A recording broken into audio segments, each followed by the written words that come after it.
Hey, so I quickly want to make this video to talk about my experience with the Airframe Ultra beta test that happened this last weekend, and just kind of discuss my thoughts on the beta and how I think the game is so far. So, in case you don't know, Airframe Ultra is the new game from Rainworld developer Video Cult, and this is a game that I've kind of been following in the background for a little bit now, as I'm a massive fan of Rainworld, and yeah, I mean, you should be seeing a Rainworld video on my main channel sometime in the next year or so. So I just wanted to quickly take some time to talk about this one, just a little unscripted video that I'll throw up on the second channel. So this was the closed beta. It was only over for the course of a couple of days, so I didn't get too much time with the game. I played maybe about 90 minutes total, but I just wanted to talk about my initial thoughts. So this game is kind of a mix of combat and kart racing. So you've got these airframes, which are kind of just like motorcycles or speeders that you can just kind of fly around, and they feel really amazing to control. They've got a really good grasp on the movement of these things, and it honestly feels like a blast just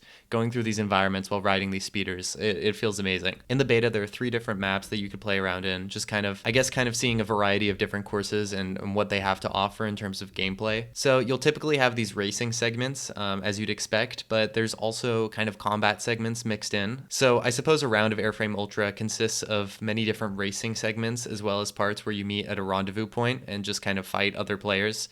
So you can get points either by ending at first, second, or third place in the races, or by defeating other players. This is a pretty good gameplay loop, and I think it works well. It's got a really strong foundation in terms of an online experience. What I do wonder, and what I am interested in seeing in this game possibly, is what it has to offer for more maybe offline experiences, if that's even a consideration they're making. Because when I played the game, I found that my most enjoyable moments were when I was playing in lobbies filled with other people. And I'm not quite sure what direction Video Cult wants to take this game in. I think it would be really cool if they fleshed out maybe more single-player oriented stuff a bit more. I'd imagine that this world is something that could definitely be explored more, especially something with a open world campaign, or being able to visit these areas beyond just kind of a racetrack. I think would be super cool. But of course, the multiplayer experience itself is also great. And yeah, again, as I said, the airframes themselves control really, really well, although I do feel that walking is slightly overtuned. You kind of have this weird control scheme where in order to sprint, you have to repeatedly press the sprint button over and over again, which feels kind of confusing. And I'm not entirely sure how I feel about it. I would also say that, I don't know, it just feels a little over-engineered, which I know, this is Video Cult that's making this, right? So if you've ever played Rain World, you know that they love to make their movesets very fleshed out, very developed. But I don't know if it necessarily works to the game's benefit. It feels overall fairly slow, although I guess it could be argued that that's kind of to incentivize more airframe usage. So I'm not too critical of it, as after all, the airframes are more so the focus of the game. But I did feel that the game kind of hit a little bit of a lull when you're in those fighting segments, when you're kind of just walking around the map and fighting other players. I think it would have benefited from perhaps maybe a little bit more, I don't know, ease of movement when you're not in the airframe.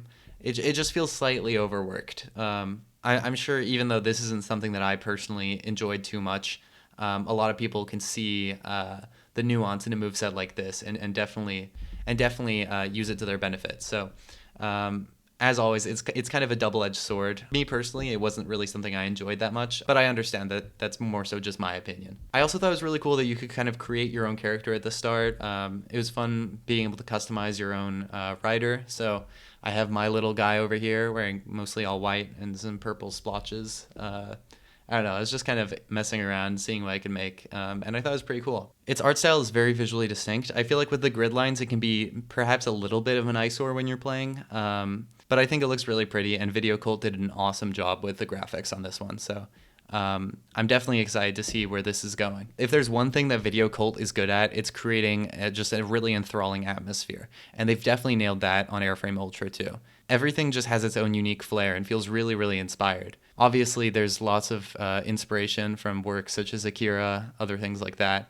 But yeah, I think it's a really awesome game so far, and I'm looking forward to how it develops. Not really any criticisms, just some things that I noticed. I hope that there is kind of a bit more of a shift towards single player focus, because I'm interested in seeing how the longevity of a game like this would be affected if it were a multiplayer only experience. I feel like it would be a little bit of a tough sell to get a bunch of friends to get this game, given how kind of unique it is in everything that it goes about. So I hope there is at least some kind of single player campaign, but also I understand that they're trying to distance this project from Rain World quite a bit. So I wouldn't be surprised to see it be multiplayer only. And if that is the case, then I think you'll definitely get some really cool communities forming around this game. And there's definitely just so much to it. And I think, yeah, you'll definitely see that in the online community. So overall, what I think of the beta, I had a good time. I thought it was really fun. The game looks awesome. And yeah, while there wasn't too much to explore, I found what there was in the beta was a really good sign of things to come. And I'm looking forward to the game's full release. Anyways, thank you for listening to me ramble. That's my thoughts on Airframe Ultra. Definitely check it out when it releases, and I'll probably be covering it on the main channel when the full release does come around. So yeah, thanks for watching.